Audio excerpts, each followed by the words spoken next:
And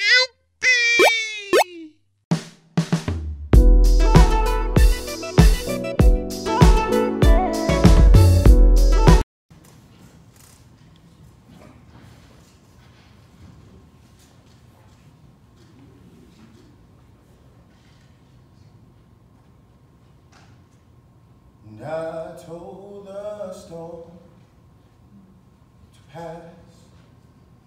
Storm, you can't last. Go away. I command you to move today. I pray through. I say thank you to my storms. I say thank you to the blessings spilled from fallen intentions. How they pierce like lightning clouds that spill like rain, bolt into green pasture, come to kill, still destroy the calm in my seas where faith floats, but I ain't dead yet. So stronger roots are just being produced in my inner Eden's growth. I pray through confusion flooded speaking, levee breaking lectures trying to drown the state of my being in misunderstanding. They say he full of himself, not knowing I just now started liking the taste of my own name in my mouth. Used to love myself bulimic, malnourished of adequate existence, starving myself, depression. So many years of my life before finding sustenance in a pen or fulfillment in a mic. I pray thank you to this breaking, open, stretching these holes in me wide to get God into deeper foundation, understanding. And this here cool reassurance of me through new knowledge of self. But I pray through broken like I will not be broken. Understand this job, purpose, sit here to help you all. Maybe not leave here broken, not be absent of hoping or submitting to a fractured self-image as if you yourself can't be fixed. Like having trust issues that make it an issue for you to trust yourself.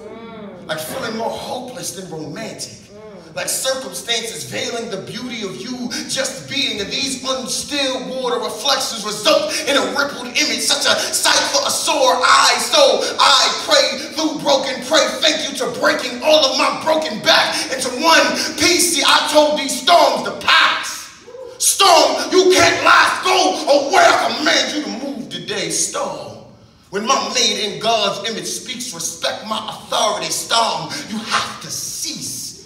See, I asked God for strength, and he gave me these demons to exorcise. No, I asked God for strength, and he gave me these demons to exercise, because there's no muscle built in this faith without a workout, so I push. Through each step, knowing soon I'll be so strong, your demons will not weigh me down, and I encourage you all to push. Knowing soon you'll be so strong, your demons will not weigh you down. You pray until something happens through each step. Be son of God, shine, band, stand strong on this here now solid, now holy and sacred ground.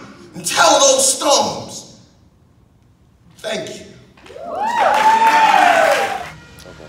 All right, so I got my man Breeze here, Aaron Yancey, back for Job Jumper Journeys, another episode. I think it's like episode 6 now. And I met Breeze last night at a poetry slam that I was not expecting to be in. I just kind of was like, you know what? Let me just hop on in this thing, you know. Right.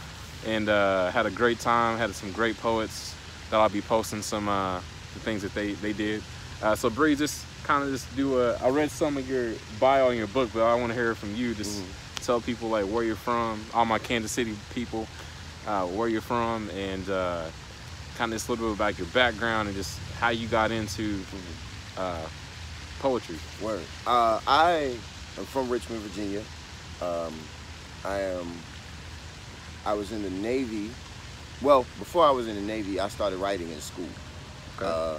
I was always rapping, and my English teacher saw my book and was just like, yo, you kind of nice, but you know, you don't talk about the same things everybody talk about, and the way you write is more so like poetry than rapping. And I was like, I don't even know what poetry is, so I don't know what you're talking about. And then so she started exposing me to poetry, and in the form of this thing called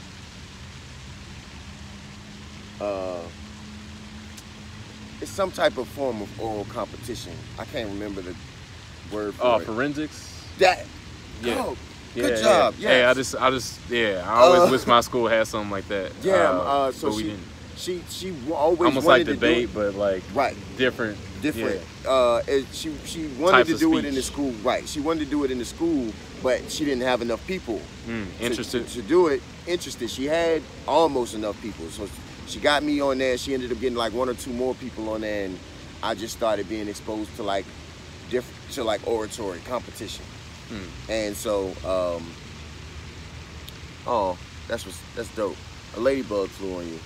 It's supposed to be good luck, ain't it? Yeah, it's good luck. Don't mess with it. That's dope. But I don't know what that thing is. Yeah. Anyway, leave me alone. So yeah, started from there. Started writing my own poetry, and found out that I suffered from depression. And it was the first way I ever noticed that I suffered from depression. So how old were you? I was in high school. So it's like freshman year, sophomore? Yeah. Okay. So, yeah. And I didn't know the term for it. I just knew that situations would happen and I would just get incredibly sad and incredibly just down and wouldn't do anything. I couldn't make myself get up. And so what happened was I always found it to be interesting because my very first encounter with it, whether I knew what it was or not, was that I used to work with my stepmom. And I came home one day with my stepmom from work and she lied to my dad about something that had happened at the job. She didn't know what really happened. So I was like, hey, that's not what happened. And nobody would listen to me. And so it was like nobody cared to understand or nobody cared to listen to me. And I didn't feel protected. It was a bunch of different things. So that was my first experience. So then I started going through life and it started happening more and more, but I was always writing. And just kind of writing myself out of it. And it was like, and so the idea of me becoming a poet when something like being misunderstood or not being understood, not being listened to and stuff like that would drive me to depression. I always thought it was like very ironic, like God definitely has a sense of humor or knows what he's doing, you know. She's doing. That's my understanding of it. But, you know, knows what she's doing to make a person who is misunderstood and suffers with depression. Now people pay me to listen to me explain myself and talk about myself and they want to understand me. So that's where it stemmed from. That's where it started at in high school. Since then, I've been spreading my purpose. You know what I mean? I started understanding. Eventually, I started understanding that even though that's where it started at, it has nothing to do with me because there's other people going through that who don't have that. You know, they're going through the things I went through and suffering from the things I suffer from, but don't have that voice or that expression to be able to, you know, write themselves out. They don't have that ability to write themselves out, or they have the ability. It just hasn't been exposed to them. So that's what I'm for now. I'm for spreading that idea, spreading that solution, that remedy, if it can be at all. That hey, you know, I'm like proof, bro. Like I shouldn't be here right now, but poetry. Wow. Here, let me give you that too. So hopefully you can stay here. You know. How did you somewhat? I'm gonna try to. I kind of just like to feed off of hearing what you have to say, and it's kind of where that goes. My brain pops off in a million different directions, but I'll kind of get to your work situations. One of my favorite. I've only read one of your poems so far. It's already my favorite because it's the only one I read, but it's great. It was about balance. Word. Yeah. I just flipped right to it. Yeah. And it resonated with me because you know I just went through a divorce. Right. And I won't go too deep in my story, but you know I have children, child support. All that. Yeah. And so before we get into like the real life stuff about work and like jobs, I'm sure you've had some jobs. How did you become Breeze? Like when did you become Breeze and how did you become Breeze? And when did you start making money from that? I held on to the name. Like I said, I used to rap. Okay. And one day a friend of mine kind of copied off of like somebody's rap. Like like somebody like I had a rap name and I was trying to change it. And what was that rap name? My rap name was, I think it was just Bars. Bars? Yeah, it was just Bars. That's funny. Yeah. With a Z? Or? Yeah, with a Z. It was Bars with a Z. And I was like, and this is high school, right? Yeah, this is high school. Yep. And so like I wanted to change it. I don't know why I wanted to change it. Just like actually I figured out that somebody had the same name. Somebody who had already been on got the same name. So I was like, okay, I'll change it. I don't want to be related to the idea of somebody else if I'm going to do anything with this. So I was trying to change it. It's like, you should change the name to Breeze because they can feel you, but they can't see you. And I was like, yeah, that's whack. Like in my mind at that time, I understand it better now, but at that time I was like, yeah, that's corny. But actually I ended up finding out that somebody said that in a rap somewhere, and I was like, oh, you. Anyway, Breeze it is. Because at first I rejected it, but he just started going around school. My friend, he just started going around school calling me that. So everybody started knowing me as Breeze, and it just stuck. The full name is Breeze ILifeThisThe, the poet. And ILifeThisThe came from a poem I wrote called We Are Poets a long time ago. And that's actually in this book, right? No, We Are Poets, it's like so old. Like I couldn't. Oh, that's your full name okay, right, when I saw that, I was like, okay, I thought that was a part of the title at first. But that's your actual, okay. Yeah, so that's like your actual name, your full name. Right.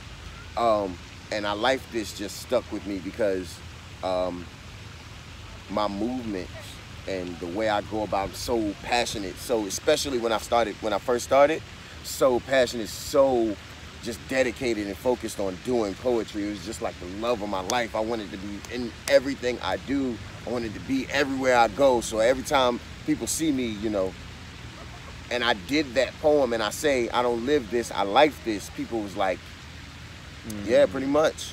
So you're stuck with that now too. Wow, yeah. So as far as me making money off of it. First, real quick, before you jump in that, what's your real name? My real name is Frederick Eberhardt. Frederick Eberhardt? Eberhardt, yeah. Eberhardt, cool. Yeah, I remember that. Frederick Eberhardt. So you went from forensics, and then you were like, what? Were you battle rapping people out of school? Or yeah, definitely, okay. Definitely. That's how like my you name. Making some money doing that on like the black top. We hadn't betted any money, but it was I was definitely extensive, like that. You know, at lunch, somebody beating on the table, and you going at them, or after school, hey, that whole meet me after school in front of the store. You know what I mean? And we got a crowd around us, and I'm bodying. I'm bodying people. And so that my name got out there real quick because of that, and because I played like every sport. Yeah. So you say you wrote a book too, right? Not in school. Okay. But I wrote my first book about 2 years ago. About 2 years ago. Yeah. But so as far as making money off of it, you know, everything happened real fast. So it wasn't happening at all. Okay. But I was moving everywhere. You was like winning forensics tournaments and stuff? No, I had stopped doing forensics because the school had stopped doing it. So I didn't keep doing forensics. I just, you know, was moving. I was finding any place I could to do poetry. Wow. You know what I mean? And I was writing everything. I'm talking about there couldn't be a commercial that come on TV. You had something to say about that it. I'd be like, oh, that's a bar right there. You know what I mean? So I ended up started going to this open mic called Versus in Richmond. Okay. And that was when I was like, oh no, this is it. I'm home.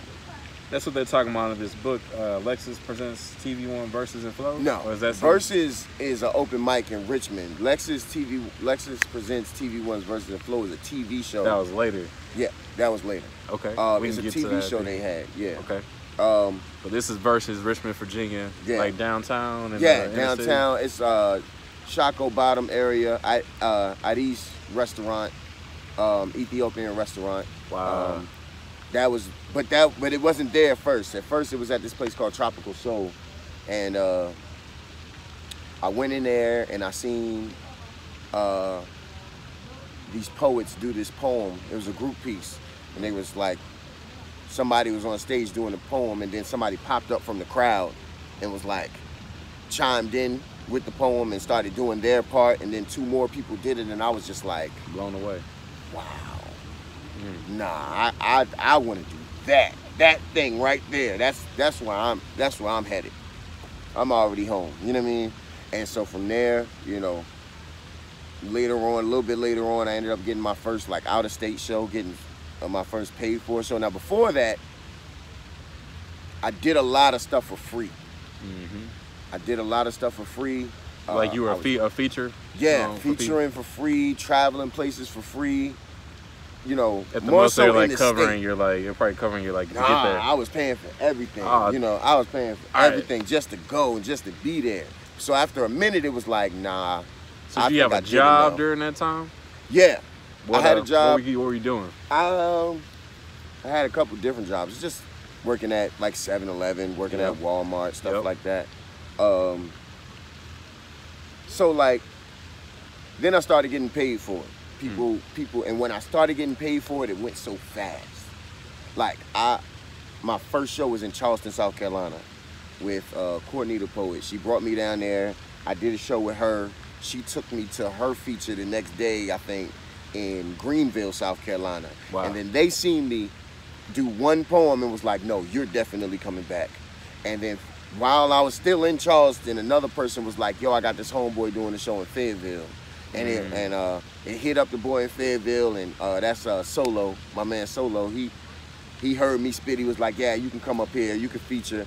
Then he turned around and said, nah, you can't feature, but you can spotlight. Like, well, who's the feature? Talam Acey. What? I get to open up for Talam Acey? He's like, yeah, basically, that's what I'm telling you. I was, man, that's crazy. Everything started happening so fast. I ended up coming back to Charleston and ended up winning some type of showcase that by a management company that took me to New York and auditioned for the Apollo. I went, auditioned for the Apollo, actually made the audition, like, made it to the Apollo. I went back, did the Apollo, so many things. It's just back to back, just happening, just taking off. And yeah, it just kind of went from there. It just kind of went from there. That turned into now. Now I'm self-published, author, National Poetry Slam champion, ranked 10th in the world. Yes, I saw that. There was, I can't think of their names right now. I feel bad. But they wear these shirts called Nobody Likes Us. These dudes from Atlanta. There's a black dude, white dude. Ryan J. Yeah, Ryan J. and yeah, the black dude and the white dude. What's my guy I'm name? blanking out their names right now. Ryan J. and Go Home Ryan, I think his name on Instagram. Yeah, Ryan J. and God, I can't believe I can't. It's right at the tip of my tongue. I'm like looking him dead in his face right now in my mind. I'm looking at him dead in his face right now in my mind, and I can't say his name. Ryan, I believe Ryan is, I think he did compete, and he ranked too as well. Because I saw that online, like, I guess they were in the whole national competition and everything. Yeah. Nationals, they actually won group piece finals, I believe. Yeah. So there's a separate side. So there's nationals, and all the teams are trying to make it to semis, and from semis make it to finals.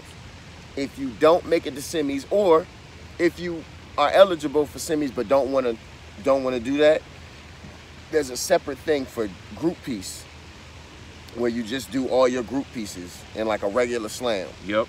And so they won that. They won that. And goodness gracious, I can't believe I can't remember this, because it's on the tip of my tongue. This ladybug finally jumped off me. It was tickling me. Man, I'm on Ryan's page. But what is the other? That's crazy. Name? That's crazy that I just can't say it. It's right there on the tip of my tongue. Like, where are you here? No, that's not him. Did he make a comment? All I see is Go Home Ryan stuff. Well, I'm on his Facebook, so I'll probably find it. It's here. Goodness gracious, I can't believe I can't remember this man's name.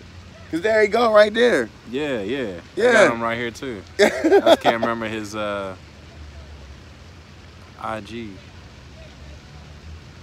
There he is, nobody.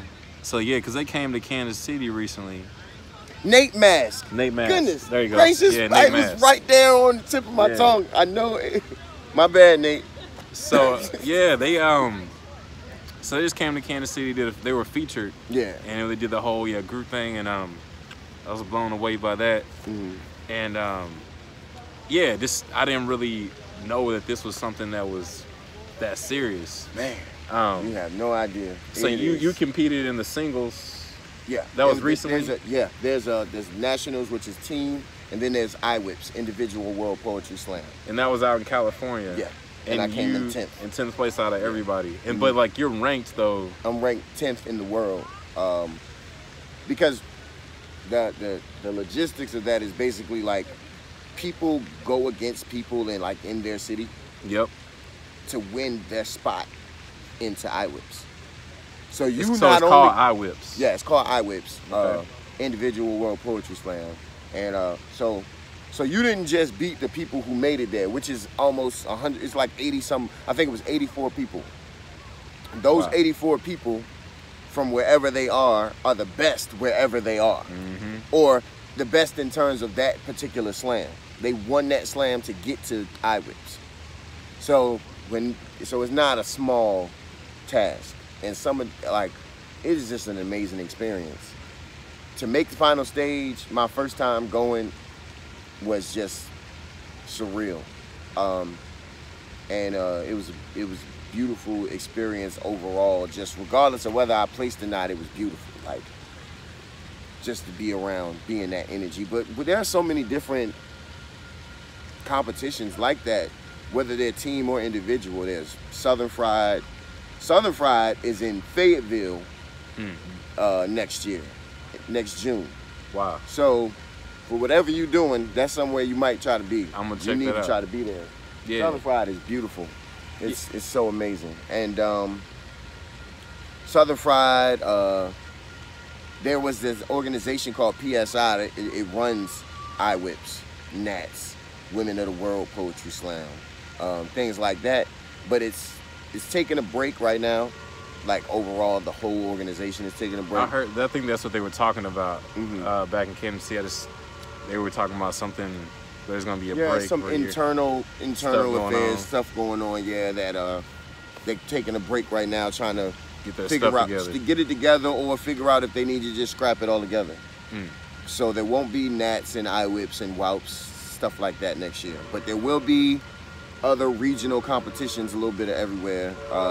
Southern Fried, like I said, is in Florida next year. There's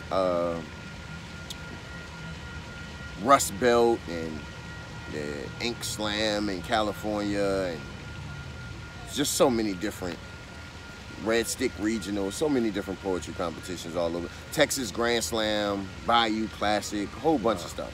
So we lose that organization, and it's a big deal because that was what people call like the Super Bowl.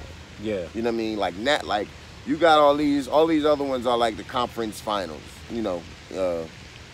conference finals. But the Super Bowl, the big championship dance was national. Really know where you stand. Yeah. Man, I want to be mindful of your time. I know you get this haircut and there, get fresh and everything. And we'll be able to chop it up. I might have to do a part 2 because there's so many other questions I have for you. But what do you personally feel like is like the future of poetry? Like, what do you? The future of poetry? Yeah, like this.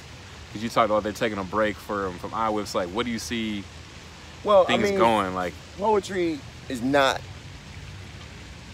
like all of it leads to bigger. Poetry is just like a door, and I took that from another amazing poet named Ed Mabry.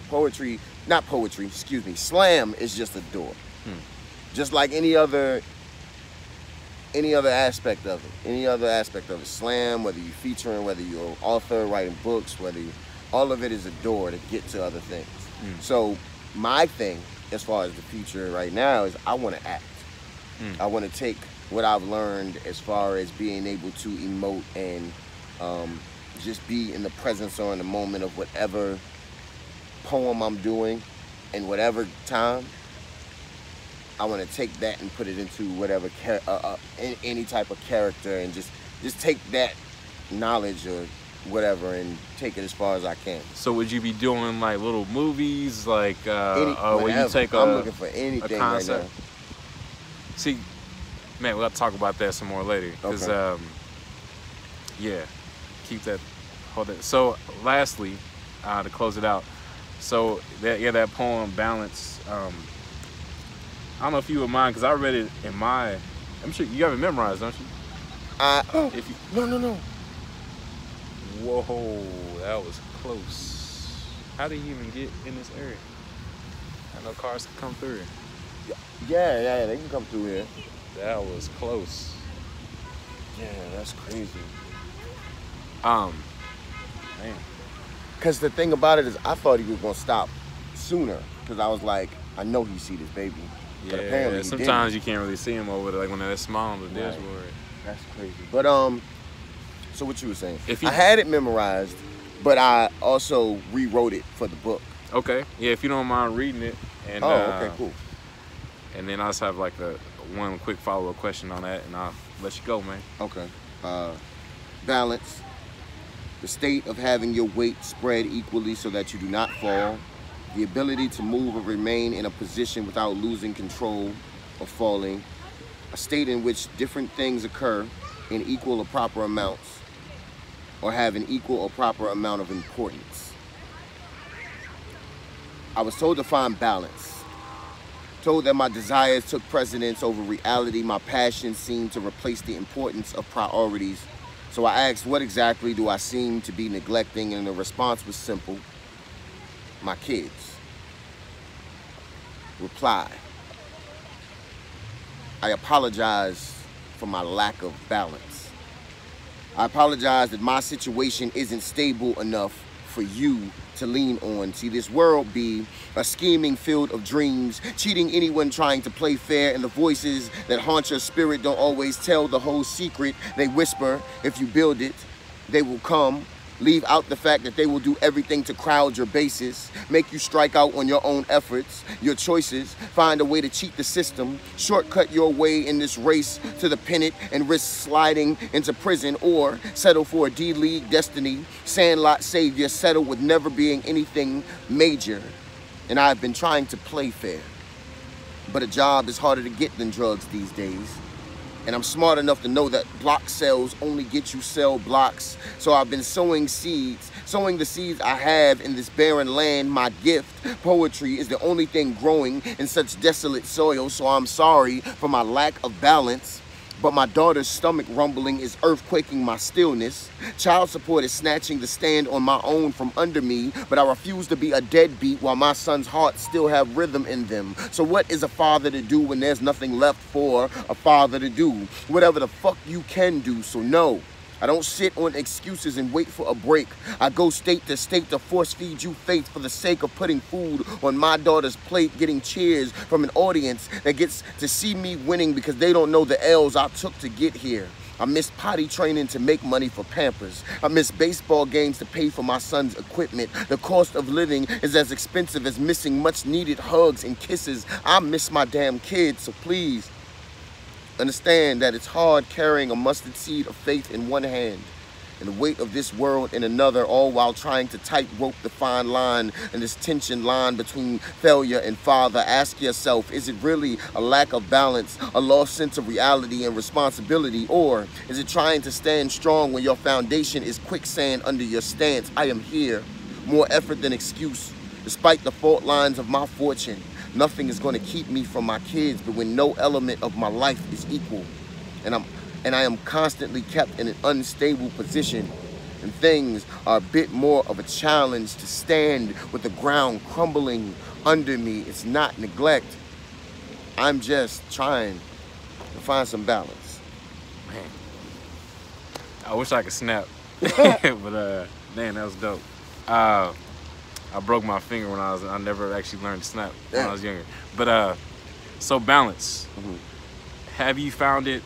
Because as a man, you have, you know, buckets. You got your father bucket. You got your, you know, husband bucket if you, or you got, you know, just the man bucket of being the leader for that spouse, whoever you involved with. Just even being a son and a brother, a friend to people, and also like whatever your occupation is, whether it's on a job or in your case, this is what you do for a living, this is what you love, your passion, you know, because some people, they would separate out their occupation from their passion. I'm sure you have other things you enjoy doing even outside of writing. Right. So how do you find balance? And you want to also pursue, you know, acting. How do you find balance so far? Like what?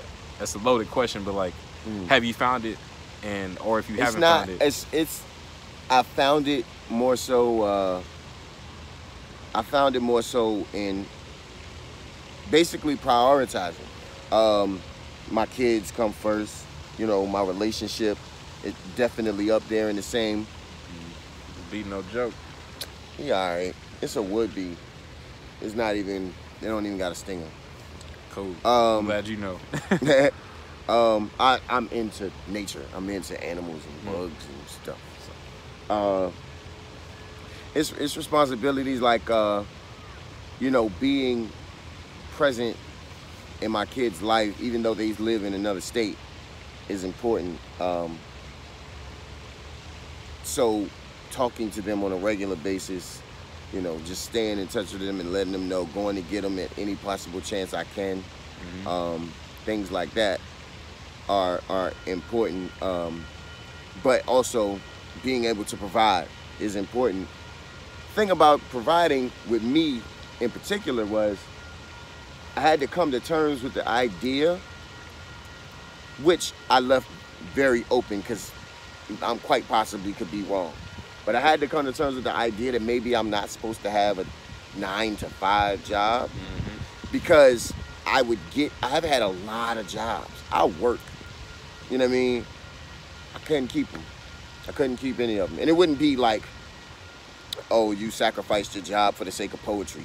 No, it would be stupid stuff. I was working at Golden Corral, making very good money as a waiter. Like I was making really good money because I'm really good with people anyway, in most cases. So like I was making really good money, and one time one of the waiters they got to work late, so I was working their section, and they got, like the company, like the restaurant, like the bosses or whatever, got mad at me for doing that. And they were like, why would you take somebody else's section? I was like, first of all, they were late. Second of all, I'm not gonna keep walking past them while they not eating or while they need things. This whole restaurant, so everybody's supposed to take care of. Right. You know what I mean? I'm not gonna just keep walking past them. That would be asinine. Yep. And she said, stop cursing at me. I said, and like the whole section started laughing because asinine is not a curse word. And she got embarrassed and went and told the bosses, and then they got in my case, and then they just basically kept throwing stuff at me. From then on, they kept throwing stuff at me to try to get me out of there. Wow. You know what I mean? They tried to say I was stealing. We went back on the camera and I showed them that I wasn't stealing, that I had paid for my food. Showed them the receipt and everything, you know. So that was dead. I said asinine to another one of the bosses who took it the same way as if I was trying to curse at them. They tried to do, I was like, oh, y'all just never heard, y'all just don't have the vocabulary to deal with me. Okay. All right. It's stuff like that all the time. Most of the jobs I had went out of business. Yep. So I got laid off a lot. You know what I mean? Working temp jobs that were supposed to turn into full-time jobs. The assignment ended right as I was converting. Because I work for Amazon like on a regular basis. But they always stop. The assignment always ends before my conversion for some reason. So, yeah, there's just always stuff like that. And it just made me be like, you know, maybe this is what, maybe, you know, this is being moved out the way so I can go all the way in with what I'm supposed to be doing, or what I'm trying to do. And what I'm trying to do apparently might be what I'm supposed to be doing. It ain't like I make good money. Yeah. I make good money for the sake of, you know, the responsibilities I have, and that can only turn into more. Yeah. You know, so I could be wrong, and I'm not a person that's like, yeah, I can't have a job type of thing. Like, I don't want to work. I'm not that guy. I definitely would get a job in a heartbeat if I thought that it would last longer than, you know, a year, 6 months. You know, if I thought that it would last and be a career, you know what I mean? I can balance both of those. Yeah. But it never, it always falls through. So. Wow.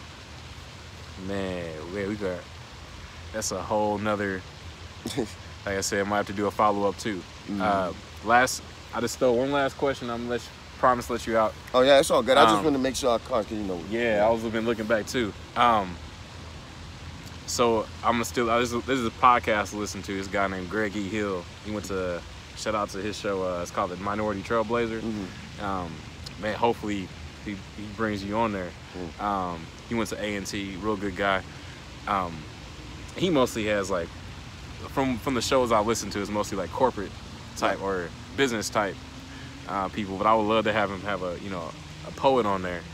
And but anyway, one of his questions he always asks at the end is like, you know, ultimately when it's all said and done, because, you know, something that stood out for me that you said yesterday was the sooner you realize it's not about you, the further you'll go.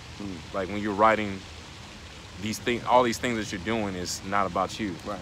And so ultimately, how would you like to be remembered when it's all said and done? Like when you're gone and your kids are here, or, you know, everybody that you've ever impacted, like how do you want to be remembered as a person? As far as my kids go, just that, like I have a family full of people who could be doing something else. Like my father was just plain flat out funny. Just it's that dude that make everybody laugh.